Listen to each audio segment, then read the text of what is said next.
Hi. Last month, January, I was in the States. I spent most of my time in New York City and Pennsylvania. I also took a trip to Washington, D.C. for the inauguration on January 20th. It was really cold. I stopped in a place in Washington, D.C. to get some lunch. It was a Thai restaurant, and the food was good. I enjoyed myself. But I realized you poor American folks are not getting real Thai food. So I decided to make a video about where you can get some real Thai food. It's pretty easy. You have to go to JFK or whatever international airport is nearest to you and get on a plane. And you take that plane usually in a two-leg trip. Mine went from New York City to Doha and then Doha to Bangkok. It's easy. It's only 20 hours that you're actually inside of the flying tube. So yeah, you got to make that 20-hour flight. Then you have to drive from Bangkok up to Loei province. Loei province is the least populated part of Thailand. It's way up north, borders with Laos on the Mekong River. It's really an interesting little province because, you know, a long time ago when Thailand was developing its rural areas, Loei was last on the list for a lot of political reasons I'm not going to get into in this video. But yeah, like up until the 1970s, all you had up here were dirt roads like this one over here. You know, there weren't even paved roads up here when I was like in my 20s. So yeah, so at any rate, you take a long trip, about 7 or 8 hours of driving from Bangkok up to Loei province, and then you come to the village of Bansam High, and you go down local roads back and forth. Google might even get you lost. It gets lost a little bit still up here, but if you're lucky, you can find this actual paved road that is less old than I am, and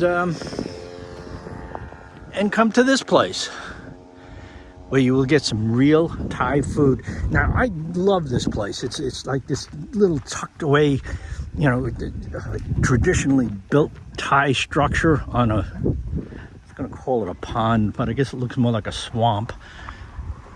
And yeah, and we're gonna go have some katiao.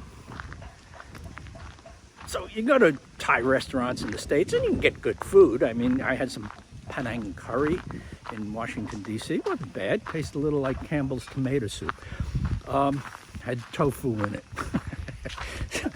You know, or you can get pad thai. That's a very famous dish that you can find in the States that is really Thai. They do serve that up here. But it's going to be hard to find katiao. They cook katiao, which is a noodle soup basically, in this kitchen back here. Can I come in? Yeah, okay. Let's see. Well, let's see. What do we got here? She's preparing kind of dumplings. And back here we're chopping the meat. I'm getting pork katiao mu, or pork, because it's a meat that I can tolerate. I have a restricted diet, so I have to be careful of what I eat, but I can eat pork. So they're making pork katiao. Katiao mu? Yes. Katiao mu, that would be pork katiao. And it's a very specialized dish for this region. So what do we have here? These are, that's mu, okay, it's like a meatball made with pork. Plenty of greens. One of the things about Thailand is they have wonderful produce. And it's also made with rice noodles. That's the noodle part of the noodle soup. And what's the name of this restaurant? พี่มีซื้อร้านบ่จ้ะก๋วยเตี๋ยวริมคลองก๋วยเตี๋ยวริมคลอง Say that? ก๋วยเตี๋ยวริมคลอง Katiao, that's the name of the soup. Mung Khan? Yes. Katiao Mung Khan. Easy. You just come up and find this sign. So you go down all these back roads. I will pin it on a Google thing. And you find that blue sign over there that says Katiao Mung Khan. And you're going to get the most authentic of authentic Thai food anywhere. They specialize in noodle soup. Even the setting is sublime. I want to say that there are crocodiles in that swamp. There probably aren't, but I like to make up little dramas as I go along. And you will find not only, extremely authentic northern Thai. Isan is the name of the region for your Thai aficionados. This is the heart of Isan. That's a region north and east of Bangkok and bordering Laos on the Mekong River. And this structure that they put together was probably made, I guess, about 30 or 40 years ago, and it's put together with traditional style construction. Bamboo. We have a bamboo floor. Look at that. And local trees that they probably hewed by hand, shaped by hand. So yeah, this is like an amazing place. Not only is the food totally authentic Thai,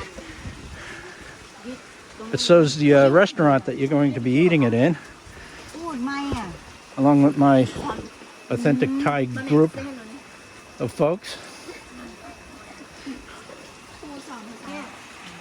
So yes, the soup has arrived.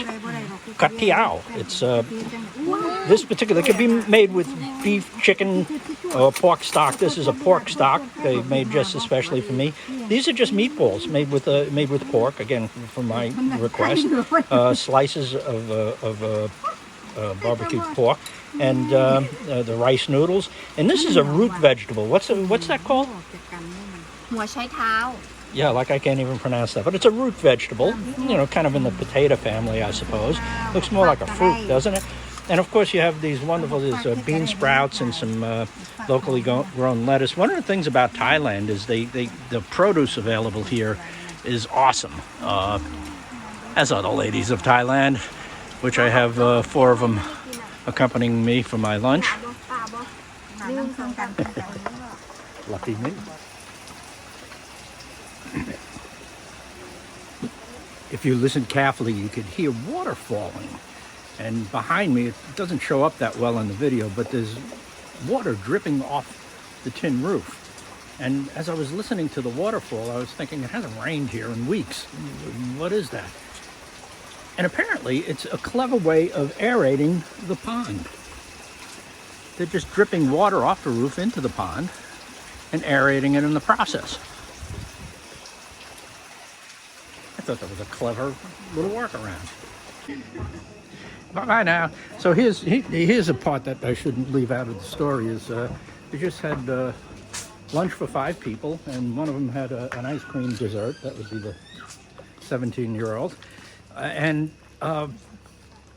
cost 250 baht. That's like I just gave him 300 and said tip the cooks. So that's what, about $9? Yeah, go get that in Washington, D.C. I think my Campbell's soup panang curry cost like $30.